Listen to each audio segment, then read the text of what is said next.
from behind home plate. That is not common here at Petco, but that was definitely happening on opening day. And when you look back at the day after the ball game, you're wondering, well, why is Michael King's changeup moving more than it ever has? Why is the sweeper breaking more than it normally does? Why is the four-seamer rising even more than normal? Nick Pivetta in his outing as well, and that's why we saw his does have an effect on how much your ball is going to move, and hopefully this is one of those nights where Michael King has a good feel for it, and so far he does, because he's got a couple strikeouts so far tonight. He's elevating. We see good command of the changeup, and that was one of the things that was a real challenge for him in his last outing. The movement on his changeup and knowing exactly how much it was going to move because of those wins. So far, he looks pretty high.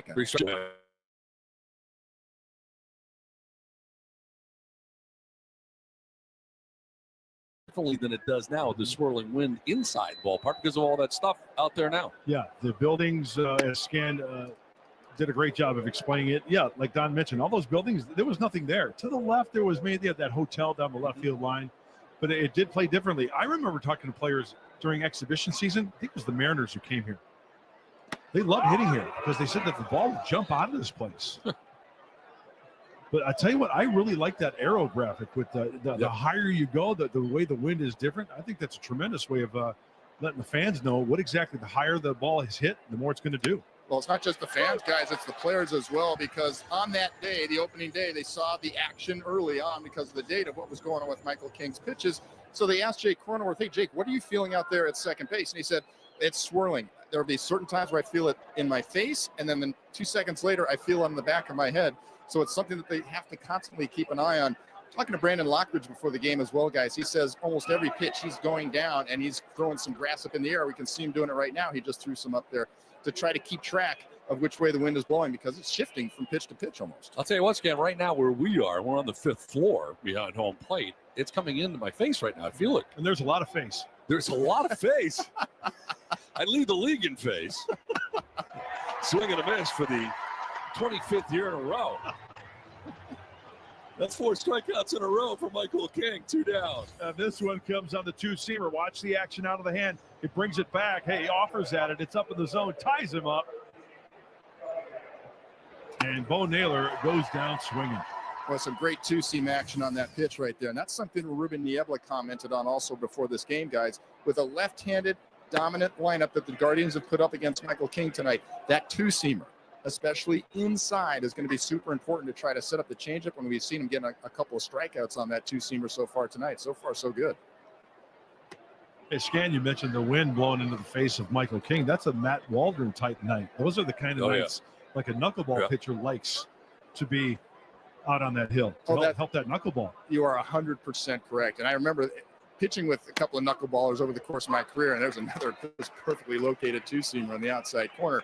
But with the knuckleball guys, you know, as pitchers, Mud, I think you and I would probably rather have the wind at our back coming in, right? Yes. To keep the ball from leaving the ballpark. Yes. So the knuckleball guys are like, no, I want to feel that wind in my face to get that good action. Winner out. It's worth another look on the sweeper from King. Everybody's reading that ball out of the hand of King on that sweeper and committing, and then before you know it, it's out of the zone for the check swing or the swing and miss.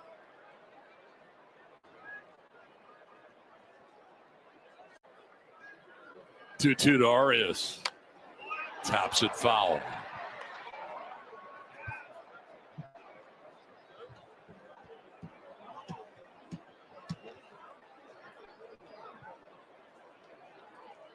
Four strikeouts in a row for Michael King. Working to Arias with 2 away and a count of 2-2. Swing and a miss. He struck him out. You know what that means. Oh, here we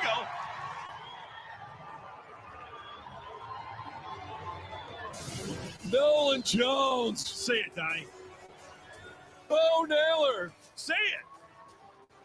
Gabriel Arias. All down by way of the K.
Scoreless as we head to the bottom of the second inning. We'll catch Padres at home or on the go. Fans in market can watch Padres.tv and stream games all season long for $19.99 a month, $99.99 for the year. Subject to national exclusivity. Visit Padres.tv for details. Bottom of the second inning, and Xander Bogaerts takes the strike to even the count of 1-1. Bogaerts, Merrill, and Gurriel scheduled to bat here in the second inning.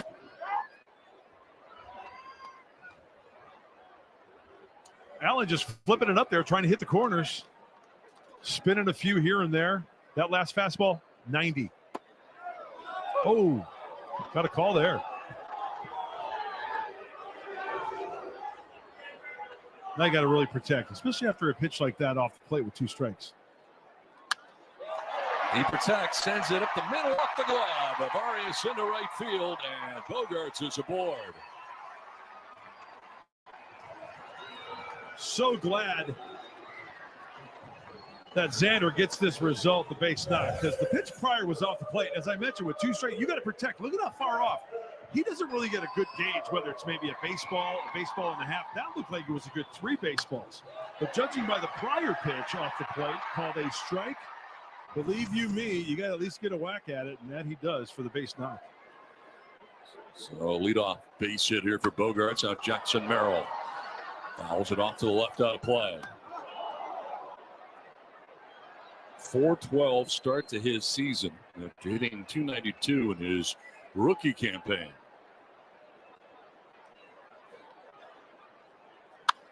Up the middle and right at the bag at second, little bobble, but fires to first and turns the DP.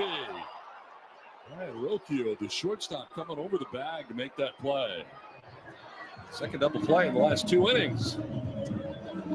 Ryan Esposito on the hotline, and Mike Schultz going to say, let's carry on. A great hustle by Jackson. He knows what's in front of him. I tell you, hitters, man, they hit the ball on the ground, double play situation. They're yelling at themselves. They take it out by busting your tail down the line. Try to stay out of that double play. Really Gurriel with 2 down here in the second inning.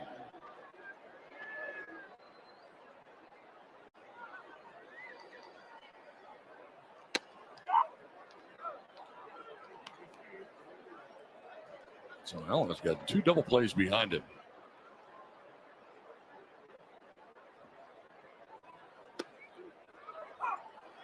Strike call. Gurriel didn't agree.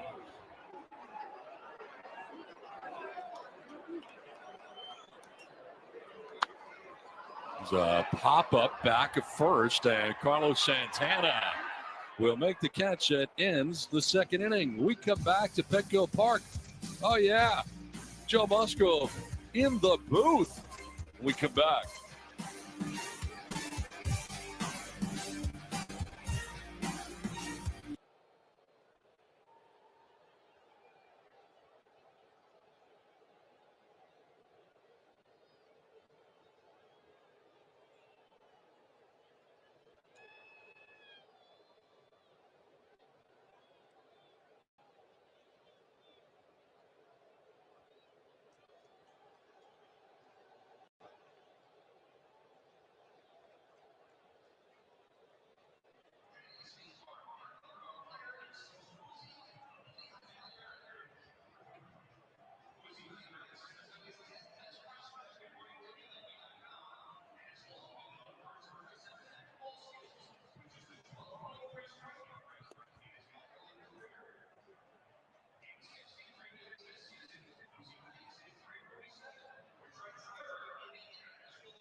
even just seeing his work ethic throughout the rehab, like he's already ahead of schedule now, and he's been itching to get back out there throwing. It's just he's a guy that you want to have in the clubhouse because he's a great dude. But then when you're just observing him, you see the work ethic, you see how he treats everybody else, and it spreads throughout the clubhouse. So he's instrumental for us.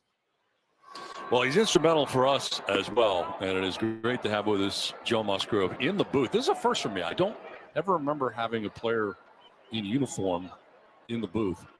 Yeah, it's first for me too. I did this in spring. I think that was my first official time. Actually, I did this back in high school. If you remember, I did for my career plan. We had to do like a job interview and go do like a job shadow. And I told him I wanted to play professional baseball. She goes, it's not realistic. Go pick a real job. So I said, I'll do color analyst and I'll follow Mud around for the day. So I came down here and I had my headset on. I sat behind the booth and got to watch a game and watch Mud do his work. I think it was you and Enberg at the time, right? It was. You were a sophomore at Grossmont? I was pretty young, yeah, like summer, sophomore, junior year. I remember you had your clipboard with you. Yeah, I was taking notes and stuff. Not many notes taken. I was just in awe watching, man. It was fun.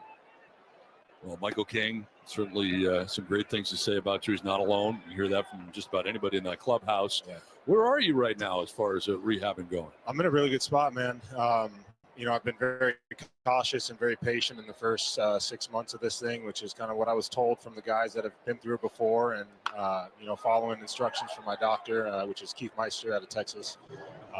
So very patient on the front end, but this whole process has been a lot of hard work, but it's been relatively easy. I feel like the steps and like the progress has kind of just come naturally to me. I haven't had much, hesitation with, the next step in the rehab. I haven't had any setbacks so far, so it's been really good. I started throwing in about 6 days. I'm sure you reached out to a lot of people, Joe, being in the game for so long and so many guys having TJ surgery. How many people did you contact to kind of get like an overall view of rehab and type of work to do after? Yeah, I had about 7 or 8 phone calls with players that have been through it before. Some of the guys that have had 2 of them. I talked to a few PTs that I've worked with. I talked with my trainers, talked with our whole staff down here. And it was kind of just vetting everybody and trying to find the commons, amongst everyone's answers. And obviously, I feel like with Meister and Elatrosh being the 2 at the top of their field for Tommy John's, I didn't feel like I could really go wrong. But I really liked the responses I got from Meister. I liked the conversations we had, his willingness and patience to, work with me and hear me out on all my questions and concerns. So. Well, during the offseason, I always find it amazing what you're doing. I mean, whether it's in a pool or, wherever you are, it's usually something different. This is out to left and diving is Lockridge to make the catch. It was falling fast, and Brandon Lockridge lays it out to make the grab, 2 down. He's a good ball player, man. I'm so excited for him. Guys show up to the field so happy every day, man. It's refreshing to see somebody that's new and young to the game and excited to play. I'll tell you, Joe, you're on the mound. You're trying to get guys out. You see a play like that, what runs through your mind? Oh, man, just confidence. I'm a contact pitcher. Just recently I've become more of a strikeout type guy, but I've always relied on the defense heavily. And coming to San Diego, that was one of the most exciting things was the gloves and the names you have behind you. It just gives you all the confidence in the world to fill up the zone and let those guys work. Yeah, you hear that a lot from rookie pitchers, guys coming up from the minor leagues. And that's the thing they can't believe is just the defense at the major league level is incredible. Man, and I'll tell you, over the first 2 series, you've seen how much the defense has helped us out. And, that's one of the things that we really stress. We do a lot of work in spring training. That might seem monotonous and might seem like, it's eyewash of going through the drills of spring training prep. But, 3 or 4 of the situations that we worked on daily have already come into play here and helped us secure a couple wins. So. Okay, so you're unable to pitch, but at the same time, your presence is very much felt as this is an opposite field base hit. I'll break up a string of 8 in a row retired by King.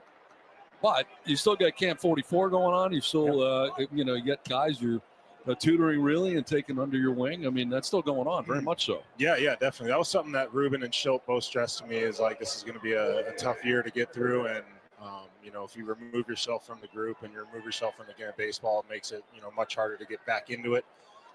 So we've talked about finding ways to keep me engaged and keep me involved and, allowing myself to provide experience and knowledge of, things that I've learned over the course of, my 9 years now. So Camp 44 was something that we started a couple of years ago, and it was, very unstructured and just a handful of us that got together to throw bullpens with our catchers and get a little work in before we went to camp.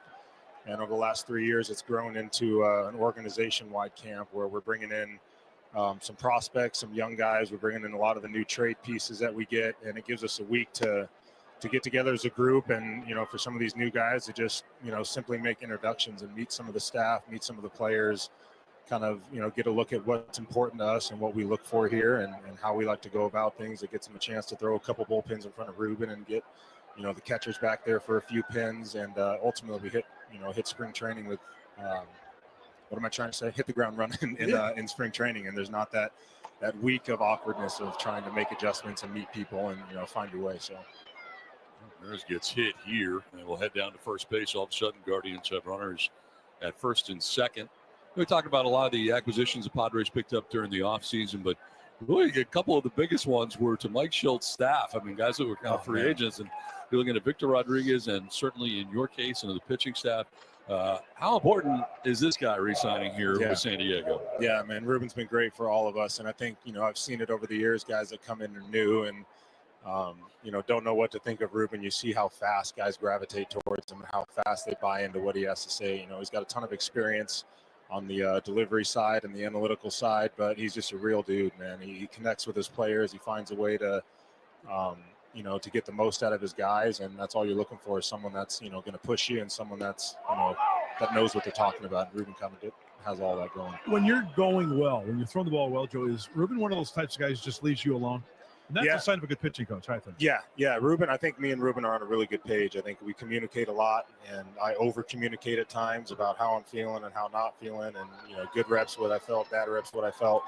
And so I think he understands, where I'm at mentally. He knows I game plan very well, so he kind of leaves me be on start days. We don't really do meetings. I'll meet with my catcher, and that's about it. But the main job of the pitching coach is to manage the personalities and keep people in the right headspace. So sometimes if a guy's not doing exactly what the pitching coach wants, but the guy's rolling and things are going well and he's confident, sometimes you just you support him and you give him that that encouragement that he needs. But he's been really, really good for us, and I'm super stoked we have him here for a couple of years. And the whole staff in general, really. I mean, I've never been around a staff that's more committed and works harder than these guys. I mean, when you come play San Diego, man, you got to be buttoned up, because we're going to pick you apart, and we know everything there is to know about your team. And a lot of that is due to the prep of these coaches. Here comes Fernando from right. He will make the catch. Can you hang around another half inning? I would love to. Joe Musgrove will be back with us in the booth from Petco Park in San Diego.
Bottom of the third inning back at Petco Park in San Diego. Joe Musgrove kind enough to join us in the booth here. In the booth, literally, not from the dugout where we're used to talking with a headset.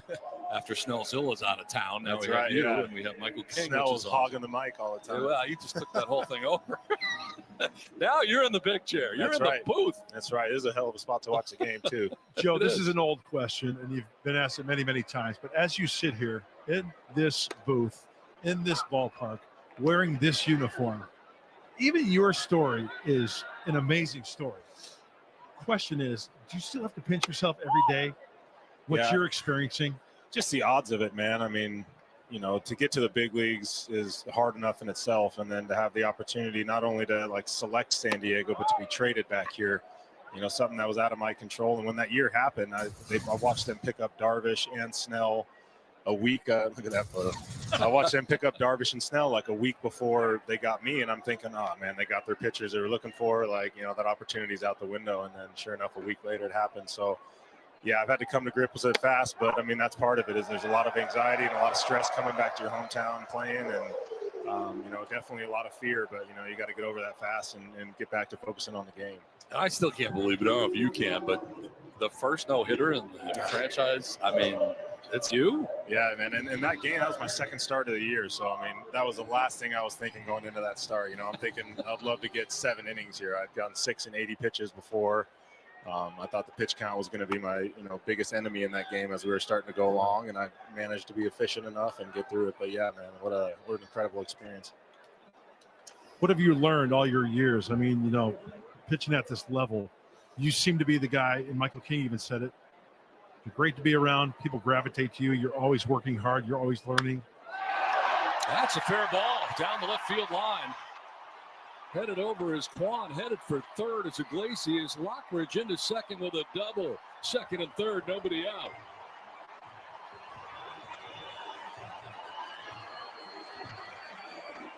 Joe, you talked about Lockridge and his work ethic. Happy to be here. Pretty good looking swing right here on the changeup, huh? Yeah, great. He was really dialed into spring training, man. You can see his prep work starting to come into play. You know, really taking time in the video room and getting himself ready every day, leaning on the guys around him. He's always on the top step, talking to somebody, trying to get an edge. So I'm happy for him. Do you have position players gravitate to you? I know pitchers talk, but do you ever have position players gravitate to you and ask for like, hey, what this guy might be doing or something? Yeah, we talk about that a lot, and that's like one of our biggest strengths down there is just the level of communication that goes on, and it's not just pitcher to pitcher and position player to position player. It's the whole dugout's buzzing. You know, there's always conversations. I talk with Iglesias a lot on the bench. He's got a really good perspective on things, kind of an interesting way of looking at some things. So, hot shot gobbled up by Santana for the out. You were part of the spring breakout game, which was kind of cool. Yeah, you were, I want to say you were a coach. You made mound visits, so I guess that would make you a coach, right? I mean, yeah, dude, look at how terrified I look. I'm like looking back, and I'm like, am I in the right spot? First mound visit I've ever made right there, and I go out to meet a guy that I've never met before, and I have no idea what he throws. What'd you tell him? I said, hey, I don't know which of your pitches gets a guy on the ground, but throw that one. We need a double play right here. Coming home is Rocchio, and out at the plate is Iglesias. So the good shortstop for the Guardians coming home with that, able to get Iglesias. Lockridge remains at second with now 2 outs. Let's see, contact, go. Infield is in the backhand, then firing a strike right there. And gone are the days where you can blow up a catcher, but if he's in front of home plate with the ball, yes, you can do that, but that's an out for Cleveland. There's a first and second with 2 outs in the inning, and Luis Arraez second AB. So when you wrap it up, you got a lot of baseball left in you, many years, but you see coaching, you see broadcasting. What do you see down the road? I don't know, man. It's hard to really imagine myself committing full time to anything outside of playing right now. I'm sure when, you know, the ability to play is out of my reach and, you know, my days are behind me, I think I'm going to need something to fill that love and that, you know, that gap from baseball. So, well, sometimes the student overtakes the teacher, and I know you said you shouted him, but we could bump him in the heart. Yeah. God, I don't know. It's Joe Musgrove. I don't know which direction I would go. I don't know how you guys do this every day, man. I would love to come up and make spot appearances, but I think I'd see myself more on the field in uniform. You're more than welcome, man. Way. The invitation is open. I'll come with coffee next time. I saw the Keurig setup. We got to get you a better setup. I was going to say coffee is in your future, I would say, right? It might be in our future. Yeah. Joe's Mud Hut. Oh, I love it. Say that again. Joe's Mud Hut. Let's do it. Wow. Come on. Yeah. That's what you sent me the other day, I think, right? Yeah, I didn't steal that. I got to give you credit. Sending you ideas, business options. We've been talking about it for years. I love coffee, and I've become pretty much a coffee snob a lot because Joe and I have talked Java many years. Oh, yeah. And, of course, Adesso and Alpine. Yep. I remember when I was in Pittsburgh and you guys came into town. I brought a pot to you, or you came by the clubhouse and we shared a cup right outside the clubhouse. Little French press. That's right. Over to second, and for the first in time. Ends our conversation with Joe Musgrove. Joe, thanks so much for coming. Beautiful, up. man. I Appreciate really it. enjoyed Thank that, you. guys. Joe, Thank get you. well soon. Take care. Good to see you. All right.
Scoreless as we head to the top of the fourth inning back at Petco Park. Out at the Park is back on Friday, April 11th. The Padres host the Rockies at 6:40. Purchase a special theme game package to receive the limited edition Padres Pride hat. Plus, your package includes a donation to San Diego Pride and a ticket to the game. Get yours at padres.com/pride. And you got to get a special theme game ticket. Theme game. That's the key. Can't Theme just game. get a ticket. You need a theme game ticket. Mm-hmm. Oh, Santana leading it off here in the fourth inning. Our thanks to Joe Musgrove for stopping in. Always a good visit. Such a good egg. He's welcome anytime. I did not know that he shadowed you back in the day. That was Yes. new information. Yes. It was a lot of fun. Didn't you not get him a glove at one point too? Is that the same guy or is that a different guy? The story goes, Diane Musgrove, Yes. Joe's mom, was working at Adesso. So I pull up one day to get a cup of Joe, and she goes, Mark, Joe was in high school at the time, Grossmont. Joe lost his glove. Oh, oh. Do you know anybody or that can kind of, do you have any suggestion where, whatever, she just threw it out there, right? I said, let me work on it. She said, Joe likes a big glove, like a longer glove. Some guys like the shorter gloves. Some guys like longer gloves.